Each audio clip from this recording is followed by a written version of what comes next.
Holy crap!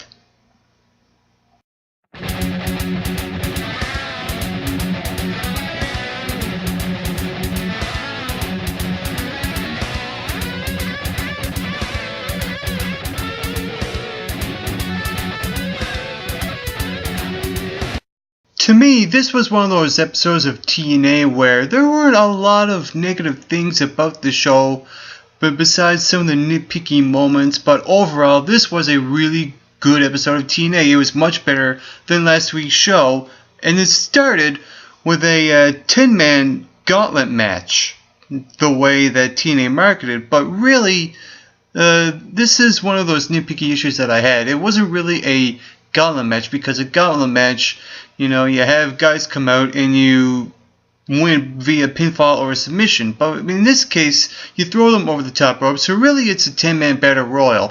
I like, when TNA doesn't really do a stipulation a lot. And so they bring this in, something different that we've never seen in quite some time. And the winner of this match earns a title shot at the Sacrifice pay-per-view for a shot at Magnus' World Heavyweight Championship. And I thought this was, like I said, a really good way to start off the show. And TNA never fails in delivering their first segment, promo / or match that kicks off the show. And the match started off with James Storm and Gunner. Out came Bobby Roode, 2-on-1, little beer money reference thrown in. And you also had Bully Ray coming out, even the odds. Well, pretty much even the odds, even though it's every man for himself. Then you had EC3, Lashley, Abyss. And then you had Magnus come out, go to commentary, and we cut to commercial. And we also had Sonata, which to me, Sonata was a guy that they just put in, they throw in this guy, and really he's the only one to me that really served no purpose in the match. So it's just one of those situations that, okay, we need another guy to fill in one spot. Let's just throw in the X Division champion. That's what that felt like.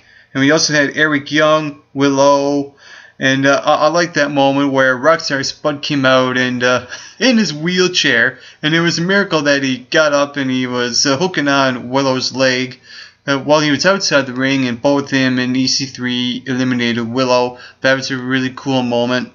And I like when Bully Ray eliminated Bobby Roode and EC3 and Roode.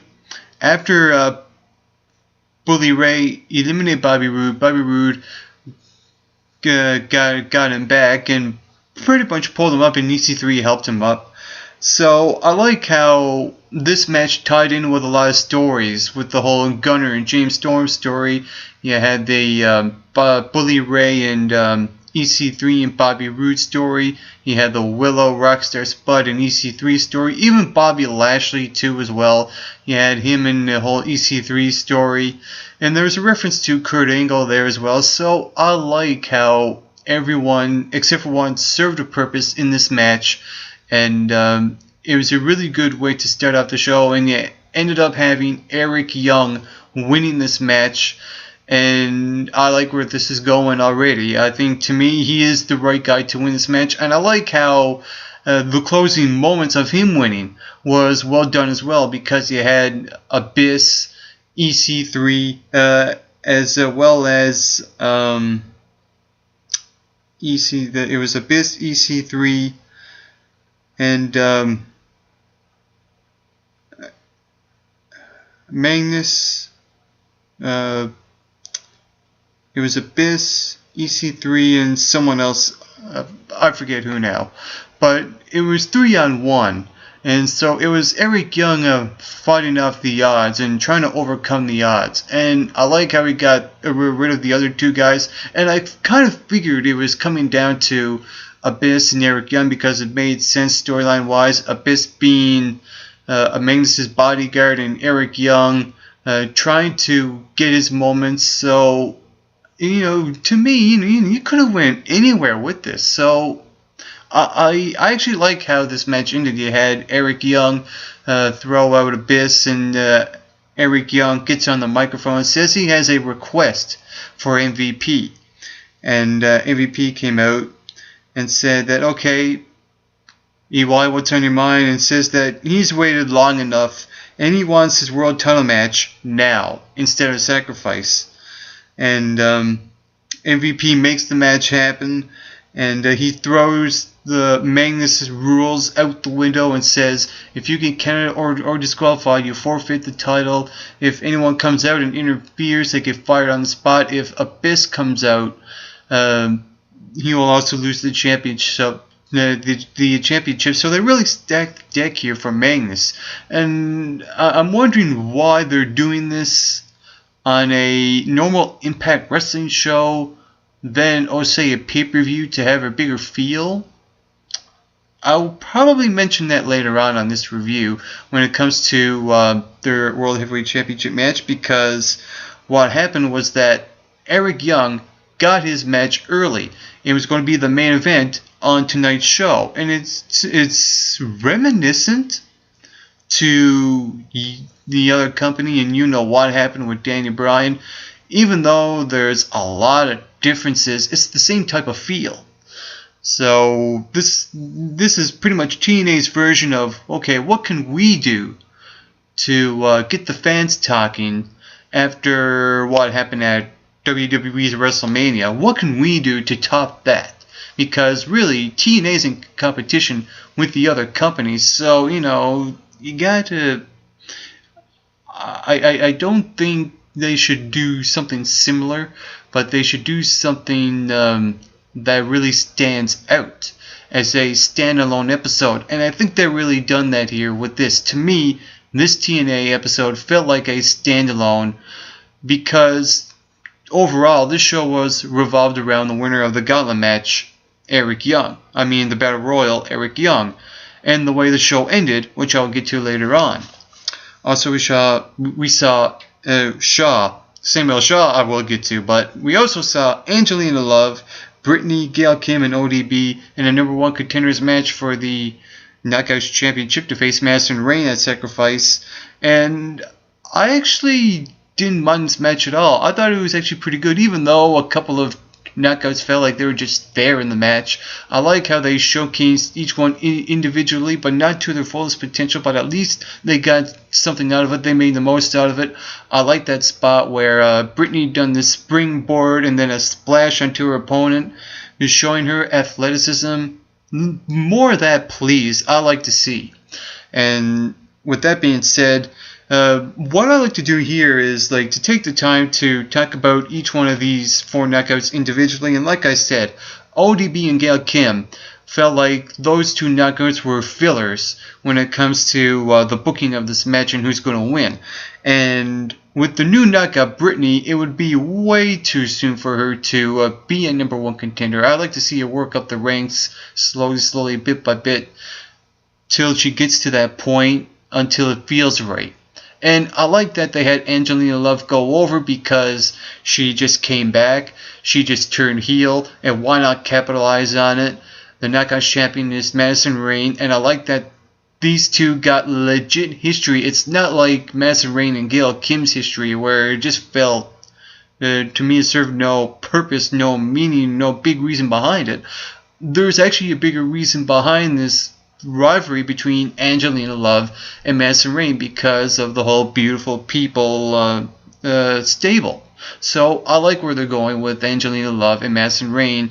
Now you can argue, yes, that we need new knockouts then to come back and to be on the show instead of other people coming back. I get it. But I like to make an exception of this because of the history that Angelina Love and Madison Rayne have. So I'm interested in this match already. With that being said, the next thing that we had a few backstage segments. We had Dixie Carter. This whole thing with Rockstar Spud was funny, where Rockstar Spud was overdoing the whole welcome back parade for Dixie, and you had a Willow pretty much attacking Rockstar Spud and just coming in and just ruining the entire room. That was great. And then we get to what I like is one of the highlights of the show. And it was really refreshing to see Dixie Carter really improve, even though she still feels like that annoying the character in a really good way. I like her mic work that she done on this promo. What happened was that Dixie Carter came out, she calls up Bully Ray, and she talks about what happened last week when he went through 3 tables. And she also questions, why did you double cross me, etc., etc. And Bully comes back and basically calls her a selfish employer, and says that you don't own the company, the fans own the company. And Dixie pretty much slaps Bully Ray, and he was about to close in on Dixie, and then Bobby Roode comes out and attacks Bully Ray, and you had the whole table involved. So they're setting up a possible tables match for Sacrifice. Still waiting on the stipulation, maybe a career on the line. I'm still waiting on it. I think that's where TNA should go with it, and I like how this segment was well done. It was well played. I like that Dixie improved on the mic, even for a little bit here. And I also like how TNA used Dixie Carter into playing the third party, being in the middle of the whole Bobby Roode and Bully Ray rivalry. I actually enjoyed this, and I was worried when we had the whole promo from last week that we knew that Dixie Carter was coming back. I was like, oh no, this is going to be bad, this is going to be terrible. But no, it actually played out really well with her, even though I think she was a bit on the show too much. There was one segment to me that just really wasn't necessary with her and MVP before this segment happened. But I like how she was used on the show. And like I said, when Dixie Carter was on the show, there was a backstage segment with her and Magnus, where Magnus says that I never really needed you anyway, etc., etc. It was one of those needed, necessary backstage segments. Also on the show, we saw the Bromans versus the American Wolves, but it wasn't the Bromans, it was Jesse and Zema Ion for the World Tag Team Championships. And there was one spot I really enjoyed in this match, and that was the double hurricanrana that Davey Richards pulled off, and he was really hot in this match in the last few minutes. I thought he was incredible. Even the entire tag team of the American Wolves is great. I'm on board with them. I like to see them become the tag team champions again, and I like how this story is developing with them and the Bromance, because what happened at the end is that you had Robbie E come out and pretty much get the Bromance to disqualified to retain the titles.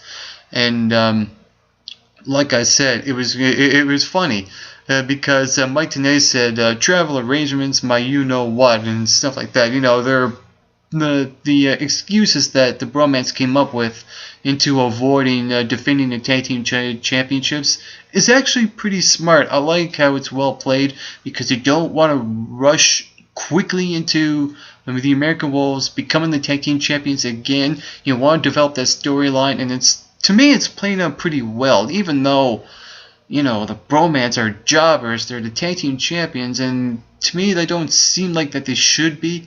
But I like the way that they're using them and having the American Wolves be the team that will ultimately at the end be the ones to beat the Bromance and to hopefully carry the tag team division. And let's have more teams come in. I want to see more tag teams on TNA from independent wrestling promotions come in and just develop the tag team division even more. That's what I want to see out of TNA. We also got to see another very interesting, well-played, well-storytelling segment, I thought, in my opinion. And even though I'm skeptic on the whole Mr. Anderson and Samuel Shaw not touching each other in a wrestling match, I actually enjoyed what they were doing here on the show. And the way it started was Christy Hemme was in the ring, and she wanted to bring out Samuel Shaw to talk about commitment, and said that Chrissy said that Samuel Shaw is not a creepy bastard. He's just completely a misunderstood type of person.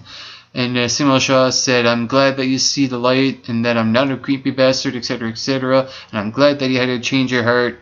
And then you get to the point where you had some really awkward, touchy moments.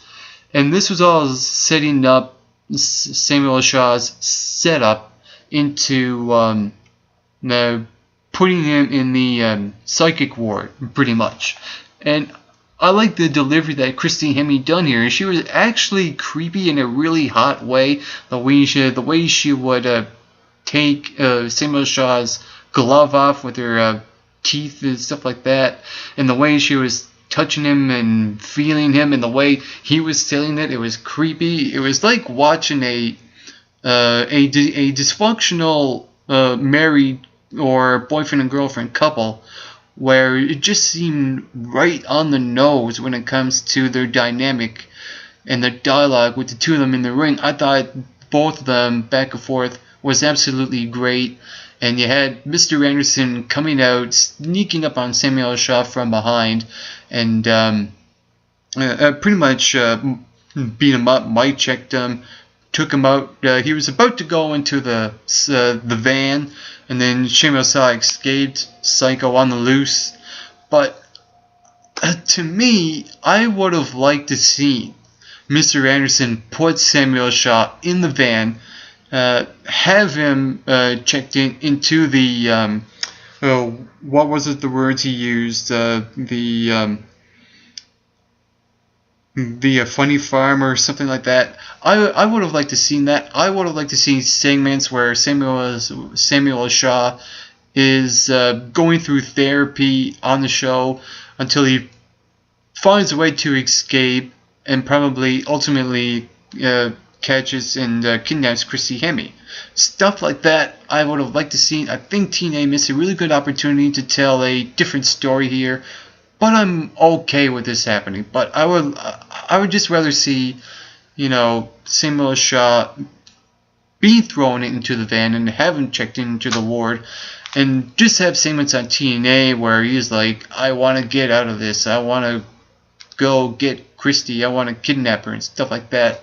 And just have him go back and forth, maybe with a possible Dr. Shelby show up and try to get through his head, and that would make some really good, interesting TV. And I'm surprised TNA ultimately at the end really didn't go there. So I'm disappointed, but I'm still okay with it in the same time. And then we get to the final thing that happened on TNA. And that was the World Heavyweight Championship between Magnus and Eric Young.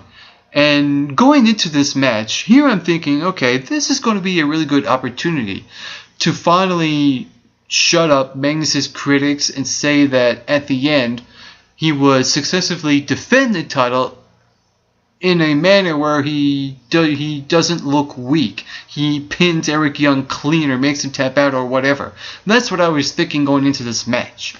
But man, they didn't go there. They went into a different direction. I thought that was the best direction. I think ultimately at the end that they did. Now before I get into what happened at the end, I thought to me this was actually a not half bad match. This was actually pretty good. Even though it wasn't a pay-per-view quality type of match, it was still a really good way to close off the show.